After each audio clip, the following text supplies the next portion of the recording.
Hello, everybody. Welcome to another deck profile. I am DBS TCG Central. This will be my third deck profile on the channel. When I get to five, I'll probably stop numbering them. But I'm here to bring you, as you saw by the thumbnail, SSG Trunks Crimson Warrior from the new set, Realm of the Gods. Great leader, super strong. If you're looking to play black, this might be a really strong option for you. So let's get into it. So the leader itself, he is crazy. He uses an old skill that a lot of older leaders used. So his active main, once per turn, choose one black card in your hand, send it to your warp, and draw two cards. Now for this active main, you don't even need to attack to draw a card. You're automatically filtering, you're drawing two, you're putting what you need in your drop, and you're drawing what you need. It's super strong. When your life is at 4 or less, or if there are 5 or more Saiyan cards in your warp, you may draw one card and then switch one of your energy to active mode and flip this card over. And then when you flip this guy, SSG Trunks Crimson Warrior, he's got blocker. When this card attacks, draw two cards, then choose one card in your hand and send it to your warp. Same effect as the other side, but now you have to attack. Not a big deal. On the other side, you can accrue that advantage by just hanging out and playing defensively, and then when you flip to this side, you can be a little more aggressive. But then you can you have blocker too. So if you need to defend your unison or anything like that, it comes in handy. So active main, once per turn, you could spirit boost one, which means you take one counter away from one of your unisons, pay one energy, place 2 black battle cards from your warp into their owner's drop area, which will help with overwhelm if you need it, and then choose up to one of your opponent's battle cards and send it to its owner's warp. So you get to basically warp one of their battle cards for 1 energy each turn. If you have a unison out, and you can spirit boost. So really strong. And the cards itself in the deck help it, and it is crazy how strong and aggressive, but defensive also it can be. It's more of like a mid-range pivot deck, which I love. All right. So we'll start with the unisons. Supreme Kai of Time opposing the Empire. 4 of. You also have searches that'll search this out, so I don't need any more unisons. I don't really run any. You can run a few if you want, but this is the only one you'll need. So once per turn, if your leader is a black Trunks Xeno, which it is, and it's your turn, when a battle card is played from your warp, draw 1 card and add a marker to this card. Huge. It'll be happening a lot. You'll see by some of the other cards in the deck. It's +1, active main. If your leader card is a black Saiyan, send up to 3 cards from the top of your deck to your warp. So that'll help you awaken if you haven't already. It'll help do what you need to do for other cards in this deck that play from the warp, or you need in your warp to do other abilities. So great. 4 of those. That'll be all you need. I'll show you some of the searchers in a moment. Yes. So SS3 Trunks, challenging a demon god. I run 2 of these. They're super strong. They have unique, so you don't need any more than that. You'll be milling them. They'll be going to your warp and doing all sorts of stuff. But if you have 10 or more black cards in your warp, this card gains double strike. An active main, if you spirit boost with your unison, spirit boost 1, and pay 1 black energy, if your leader card is a Trunks Xeno card only, and you have 3 or more energy, you could play this card from your warp. So you play one black energy. It gives you a double strike 20k if you spirit boost, which is super strong, especially for 1 energy. And it'll also draw you a card with this unison ability. So very, very strong in this deck. The next one is Sun Gohan challenging a demon god. Now for this one here, it's similar. It's a 10k. It's a blocker, so it's really good for defense. You pay 1 black energy, and if your leader's a Trunks Xeno card, you can play it from your warp. And when this card is played, you can send up to 3 cards from the top of your deck into your warp. So it helps you self-awaken. It helps you get the cards you need in your warp so you can do other things I'll show you shortly. So another hugely beneficial card in this deck. Part of the main engine, I'd say, for the leader. All right, so next is Trunks' Duty of the Time Patrol. So this is your one of your searches. It's a great turn one play. I run two because the deck draws a lot, and you can usually see everything you need. But just in case, when this card is played, look at the top five cards from the top of your deck. Add up to one black Saiyan card with energy cost 4 or less, or one black Unison card with specified two among them to your hand. Then shuffle your deck. Super strong. If you don't have your Unison turn one and you have open energy, it's good to play it and you could search it out if you don't already have it in your hand from mulliganing or anything like that. So really, really strong. And now we're going to get into the thwarting package. So this card is really good. If you don't know what it does, it got limited. I think it's got unique now, something like that, or limit one or something like that. But add one card from your life to your hand. When this card attacks, it gets 10k. So it turns into a 15k, but it's auto once per turn is the big deal. Is if your leader card is a Black Saiyan card, when your opponent activates a counter skill, they choose up to one card in their hand and they have to send it to your warp. So when you're going in really aggressive and then they try to counter, they'll be warping cards from the hands additionally. So just huge advantage right there. And this next Vegeta, I just needed some one drops. I didn't know which ones I wanted to go with, but I went with the Vegeta Catastrophic Premonition. I went with 3 of these. There's a lot of people go with a different Vegeta, but for what I do in this deck, I prefer this in the meta and people I play. So when your opponent plays a battle card with energy cost greater than their current energy using a skill, this card gets 15k power until the end of the next turn. I mean, 10k, so it becomes a 15k. I like going a little aggressive. Both these cards can turn to 15k as an attack if I need them to. I don't like to miss out on anything by having that issue. Just there's another Vegeta you could play, but it doesn't really do any damage. It's just a 5k, and I just like being more aggressive sometimes. Another Vegeta for thwarting is our super combo. SS Vegeta, the Prince Strikes Back. It's probably the best super combo for black right now. If your leader card is black and your life is 4 or less, you could take one card in your hand, put it at the bottom of your deck, and then you could draw 2 cards, and then you get plus 10k for free. So huge if you're in a pickle, or you need to draw some cards, you need to see something, or you need to defend yourself, or go in aggressively. They're just so great. These are one of the best ones. Plus, you can use them for fodder. If they get warped, you can use them for fusion or whatever it is Thornton does. I'll show you in a sec. Some Overwhelm, because we're playing with a lot of our graveyard stuff, and we'll be switching cards from our warp to our graveyard. I run one Secret Identity Max Saiyan. It's a small little board wipe. It's Overwhelm 6.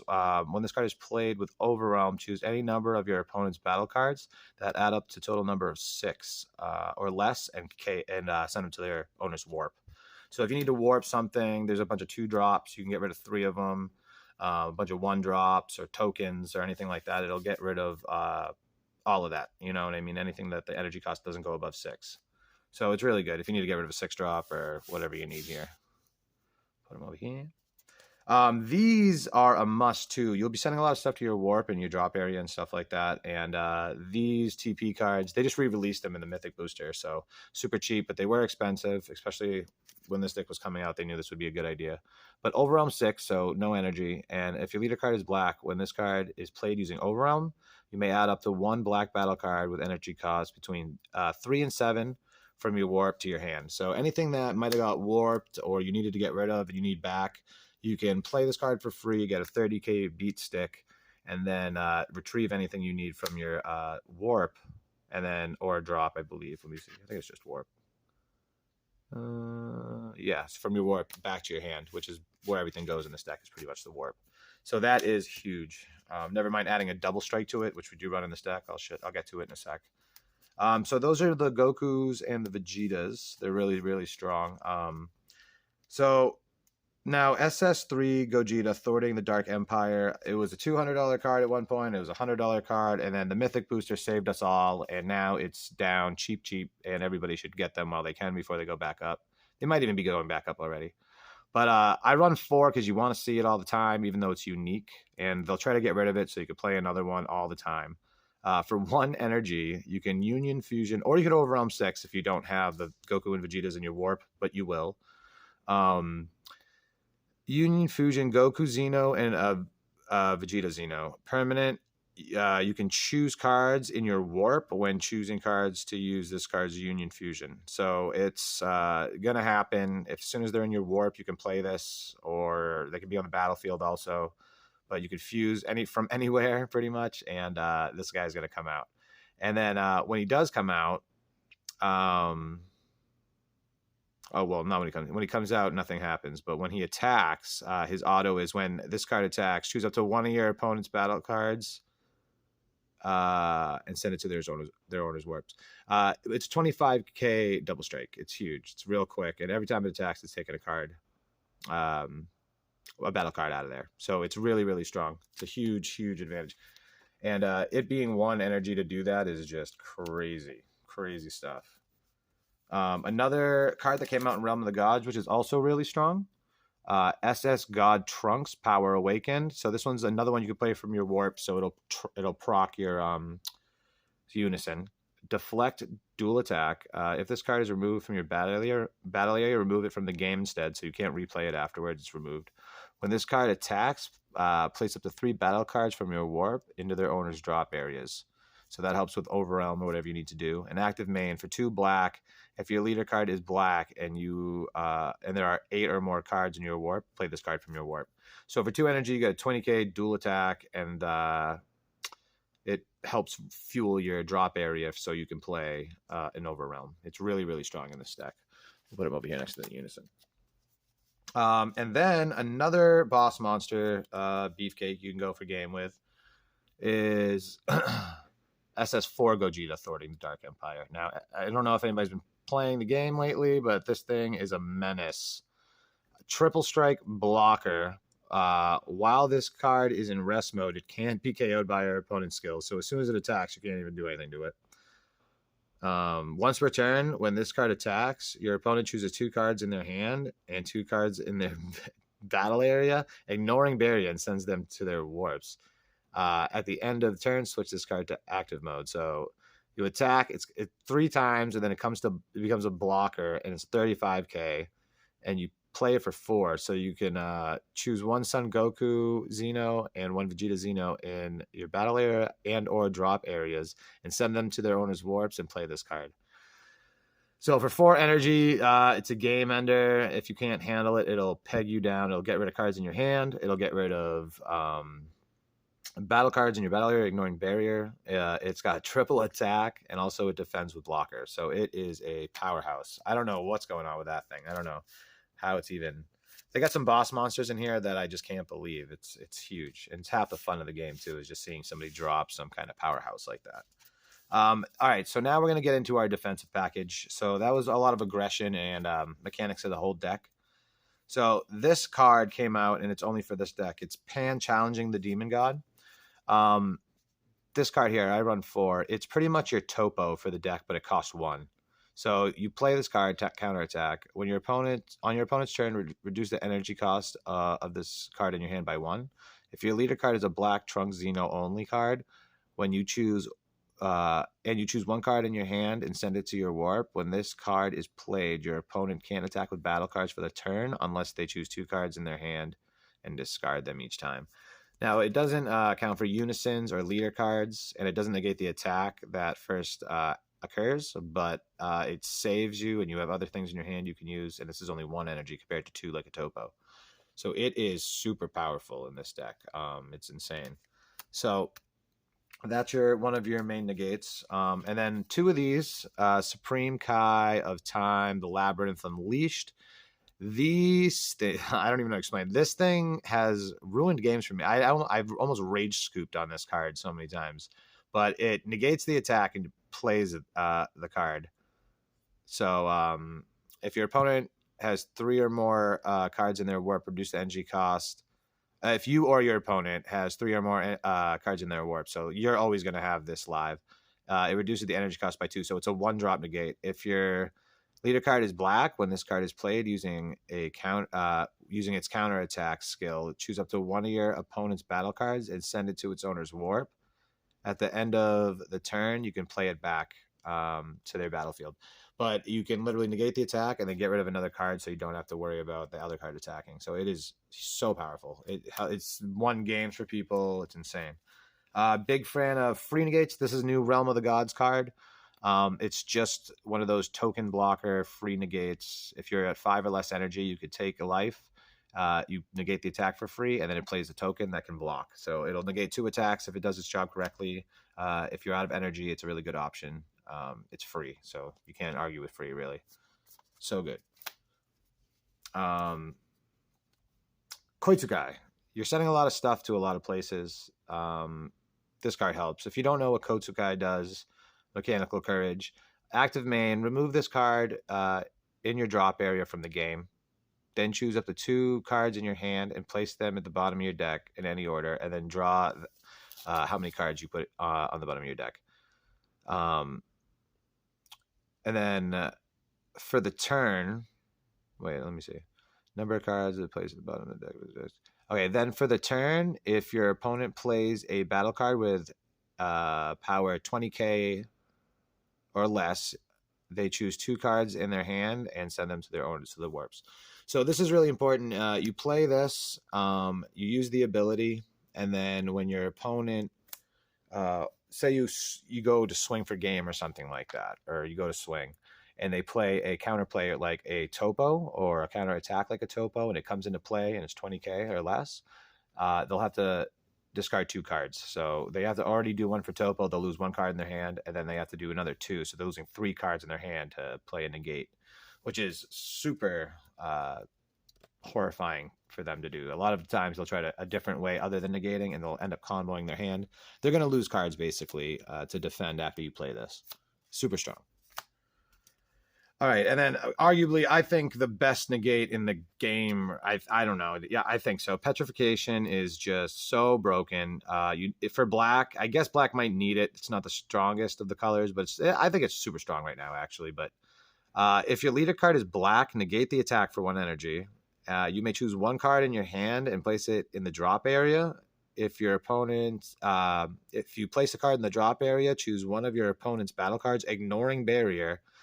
And it can't attack, and its skills can't be activated for the turn. So you basically blank another card, any card, ignoring barrier. So if they attack with something like their leader and they drop this giant barrier boss monster that's going to win the game, they attack with their leader, you can negate that attack, and then you can choose that giant triple strike barrier, whatever thing that they're going to kill you with as soon as they swing. And it can't attack, and it's no longer able to use its abilities. It has no skills, or it's not even a thing. So until the end of your next turn. So you are super safe when you play this card. And it's so broken. I wish other colors had something like this too, but black is very lucky to have a negate like that. And then a little tech. I mean, this guy, I think, just goes in everything if you can squeeze him in. For free, you overwhelm 6, especially in this deck because you get to overwhelm a few times. But you play him, he's dual attack, he's 25k. You play him and you get 2 swings. You usually do it after you exert everything you can do trying to go for game. They think you're done, and then you can just play this for free by warping a bunch of cards, and then suddenly it's a threat. Also, I run 2 Champas, so if they have 2 life and you drop this thing, maybe you have 1 energy open, you try to swing for game with it, maybe they block that one, maybe you get 1 more swing out of it, and then you can just do boom, a Champa, and now you got a 35k double strike, try to go for game. It works. It's a really strong card. And then secret rare, Pan. I mean, it's really good in this deck. I was contemplating Kai, but I think this is it just works better. The synergy is better. You can play it for free if there's like 4 battle cards on the battlefield, because it loses. Where does this say? So for each battle card in play, reduce the energy cost of this card in your hand by 2. So it's broken. You can play it for free most of the time. It's a counterattack, and if you have 3 or more energy, you can play this card, and your opponent can't attack with battle cards for the turn. You can't activate counter skills of copies on this card for the turn. And then also when you do that, you counter and you save yourself, and then on your turn you pay 1 to remove this card from the game, and then you can just take control of any one of your opponent's battle cards, except if it has barrier. But still, if you need to go for game, it's huge. Okay, that's my build for this deck. It's super strong. This leader is, like I said, new from Realm of the Gods, and he's making his way up the meta really quick. I'm also going to do another Realm of the Gods deck profile with Vegeta and Trunks, which is another one of the meta decks up and coming that's huge right now. And I got a pretty sweet build. It's a little different than everybody else's, so look forward to that in the next video. But I hope you like the deck profile, guys, and I hope you try it and play around with it. But I'm at DBS TCG Central, and I appreciate you guys coming and seeing this video again. And I'm getting a lot of support for only doing 2 videos, and I really appreciate everybody doing what they can. I mean, like, subscribe, and comment. Feel free to talk to me, reach out to me. I'm on Instagram, I'm on Facebook, DBS TCG Central. I also have an eBay online store. You can find the link maybe in the bottom of this video or the last one, but I'll put it in this one also. I sell Dragon Ball collectibles, a lot of cards, playmats, things like that. So I appreciate you guys coming, and have a good one, guys. See you on the next one.